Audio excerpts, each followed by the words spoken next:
Hello and welcome to Inside the Continent on African Voices Radio. I'm your host, Bailo Jallo. As audiences prepare for an exciting new production from UTOPIA Theatre, we are taking you behind the scenes of Wole Soyinka's The Swamp Dwellers, a play that continues to resonate across generations. Directed by Mojisola Kareem and running from 29 June to 11th July, this powerful production explores themes of community, belonging, environmental change, and the resilience of the human spirit.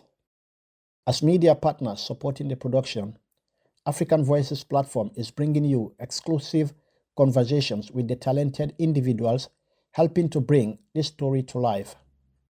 At the heart of the play is Makuri, a barber, basket weaver, and devoted husband who has built a life in the swamp and remains deeply connected to the land he calls home, even as it undergoes profound change. Ahead of the production's opening, I sat down with acclaimed actor Jude Akuwudike. With a distinguished career spanning theatre, film, and television, Jude reflects on stepping into the role of Makuri, the play's enduring relevance, and why its themes continue to speak so powerfully to audiences today. Here is my conversation with Jude Akuwudike. My way into Makuri, I would say, is first by imagination. Imagining yourself living in the habitat he lives in, swampland on stilted, how would you call it, house, hut, and so on. Humble,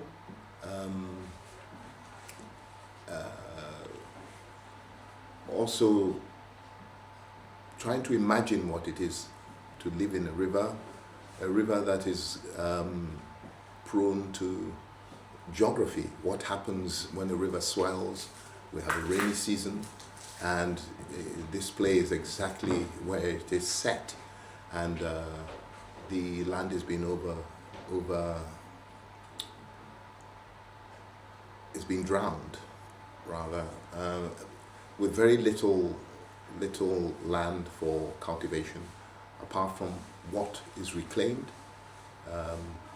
where Makuri says, in that way, you can feed your family and perhaps take some to the market, but it's very small. And this also has boundaries connected to their religious beliefs, their sort of spiritual beliefs. There are certain bits that cannot be touched, all mediated by our high priest, the Kadir, and we hold fast to these things. It's also a time we know that things are changing. People are leaving what we knew in our culture.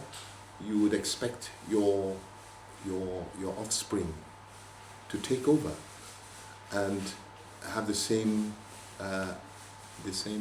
respect and attitude towards our customs, our religions, our simple way of life. But it's time of change. The city is beginning to attract people. The oil prospectors have found oil, and the very oil itself is beginning to pollute our rivers and affect our lives, and perhaps even the climate. It's all these things, imagining them and immersing yourself in that kind of life, the simple life. And I have enough recollection of the simple way of life, having been born in Nigeria myself and lived there till I was 6.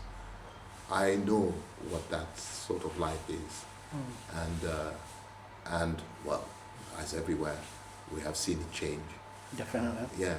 The thrust is for people to go to the city, make money, go to universities and do a course that maybe you're not even suited to, simply because it may earn money. Money. Thank you very much for that vivid description there. As you said, a lot has changed over the years.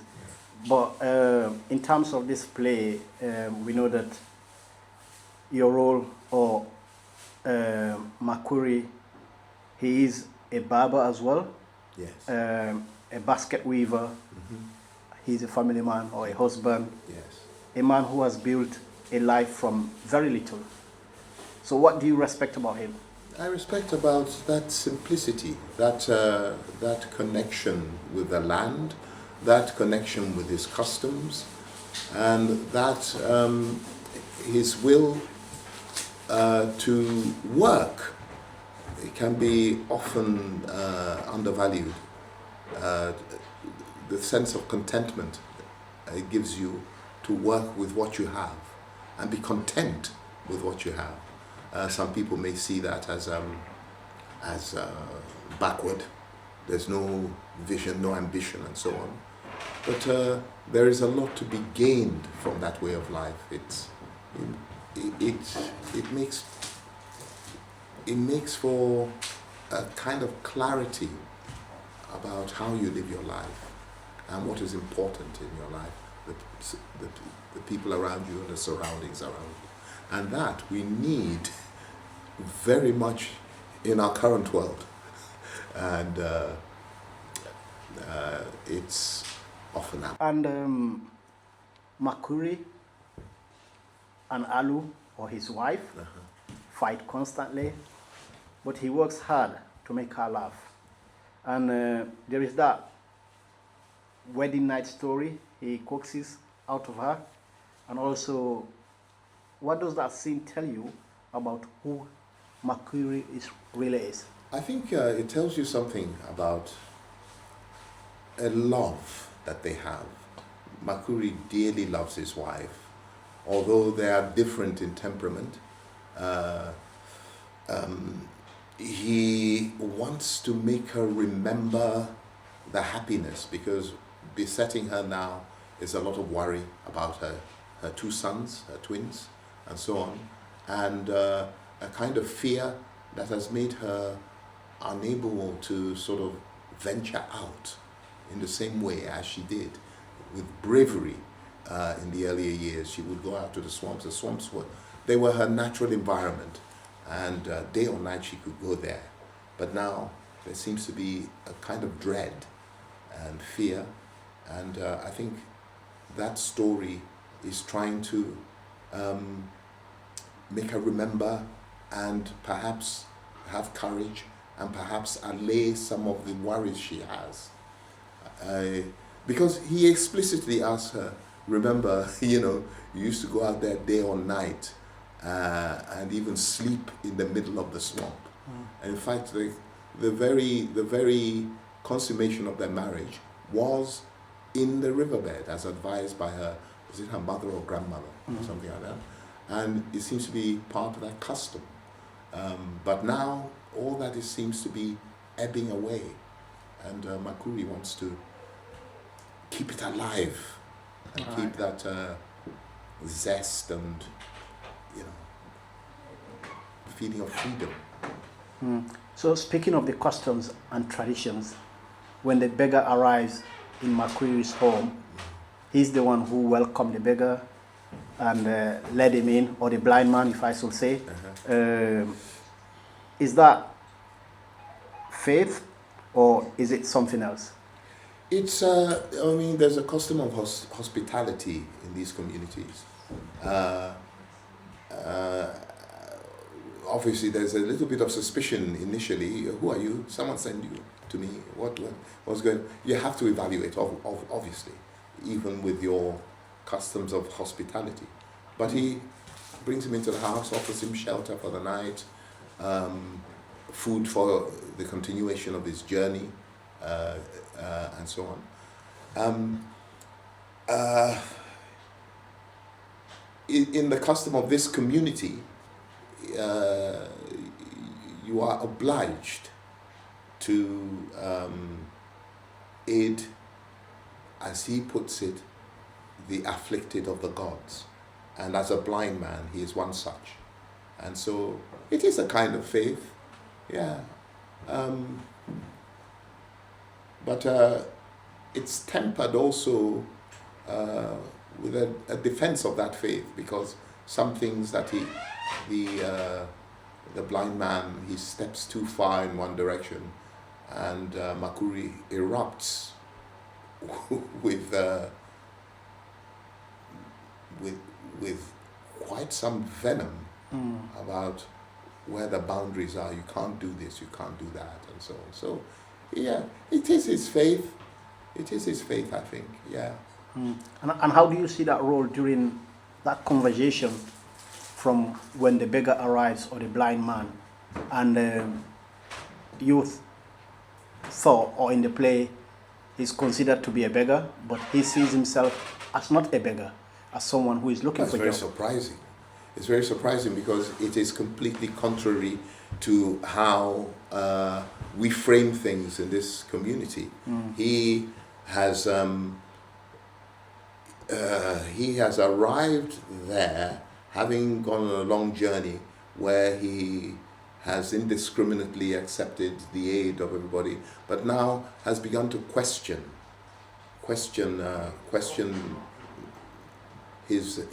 his course of actions, as actually he should only accept from people who have a good heart, and so on. He explains that to Makuri, and also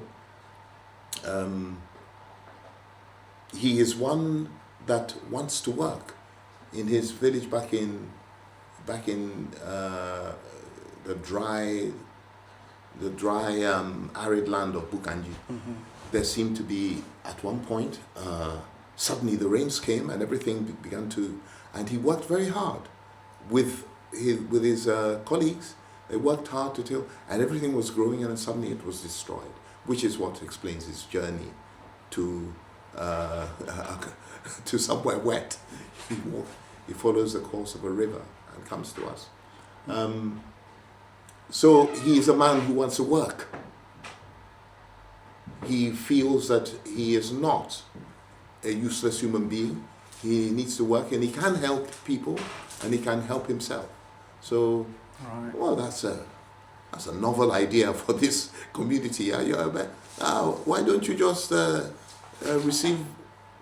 Everybody's obliged to help you. So it is surprising, but I don't know how Makuri processes it. It's certainly novel. It's something he will process and perhaps in the end admire, because the afflicted is, I suppose, I don't know. It's like, what theologies are behind these sort of notions that the afflicted are going. Is it that you stay in that place, or if you break it, is it offensive, or it's a question unanswered in the play, but I think it's certainly something new that Makuri has in his box to think about. Definitely. And by the end of the play, Makuri has lost almost everything: his harvest, his son, his standing in the community, and yet he tells Igwezu, "This is your home, and I will not drive you from it for all the world." Where does that come from in a man who has so little left? Well, that's in keeping. He's an old man. He knows his time is short, and as with all African men that have offspring, is to hand it on to. That's the dream, to hand on what has been there for generations onto your next generation. And the sad thing is that this line is breaking up. However, even if they are city dwellers, the house is theirs. I think it remains unconditionally theirs to return to. What else can he do? Soon he will be dead. Alu will be dead. What next? An empty house? Is the line of Makuri cut from this ancestral place? That ancestral place is so important, with all its beliefs and culture and so on. That is always the dilemma for someone of that generation, closer to death than before, and he has no choice. He has no choice. So he's left with little, and the choice, not much. Not much choice. And also, I mean, he loves, I think you can understand, he loves his boys, his twins. And that love will stretch even to, you know, the most extreme circumstances. And you touched on Makuri and Alu's relationship. And you as a performer, when the swamp was something to celebrate, he took Alu there on their wedding night. Now it has swallowed everything. What does that loss of relationship with the land mean to you? Well, I'm not sure that Makuri is thinking that this swallowing of the land is irreversible. He speaks of harsh times before, and even goes as far, it may be just for effect to persuade Alu, we have had harsher times before this. So it seems to me like it is a cycle of nature, and the interpretation through their sort of, what would you call it, their kind of theology, is that perhaps the serpent god has not been appeased or has not been properly propitiated, and as a consequence this happens. So you can imagine he may twin it with the young men leaving the homesteads, that they are not here to continue the offerings and needed to keep this God happy.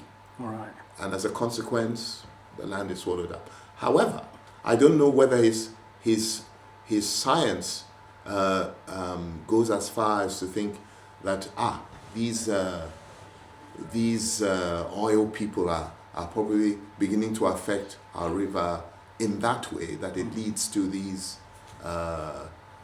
extreme surges and stuff and so on. But we, with hindsight, can know that that is the case. He knows something is wrong with these oil people, at least as far as polluting the river, which is the god, as well as the serpents that they feed, as representative of it.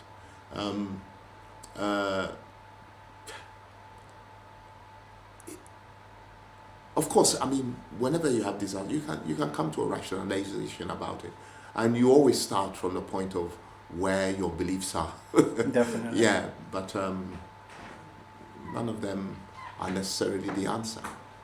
And speaking of the pollution and the oil people, looking at that, Makuri represents a generation that stayed. Igwezu left, Awuchike left. Makuri never did. In 2026, what does that choice say to the audience or to the audiences? I mean, this is something that is happening all over the world. If you go to Europe, you will go to villages that are empty of youth. They've all gone to the city. So all that are left behind are the old, the elderly. And also the question is, what happens when they're gone? It is similar in Africa. It is similar in Nigeria. There's more of a drift towards the cities because they offer more chance of making money and so on. But I guess the important thing is like whether, as he says, they remember their roots, where they come from. They remember the people there. They help that community still sustain itself or not. I suppose these are the questions that that a person living today would ask. What is the future of these places?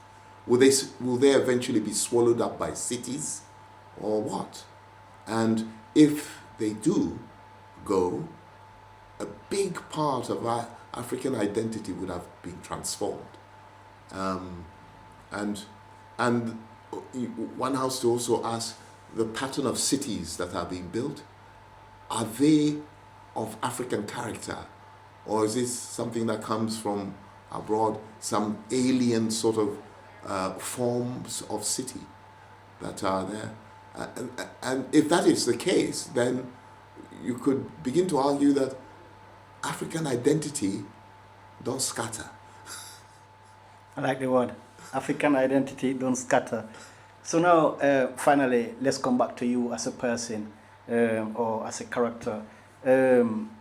You've worked across theatre, film, and television for decades. What makes this role or this play matter to you right now?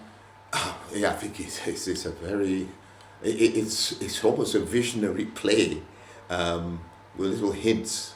It was written in 1958, and all the concerns in it,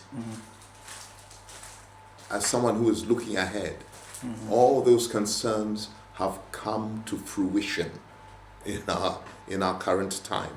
And in fact, almost, if it's come to fruition, it's overripe the problems that are now besetting us.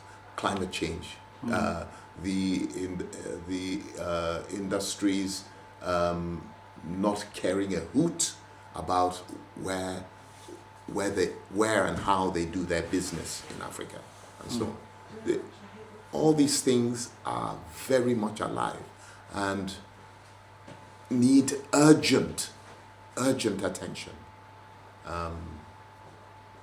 We've seen throughout the history of the latter years, from the 90s, it all coming to a head, and it actually threatens the country politically as well.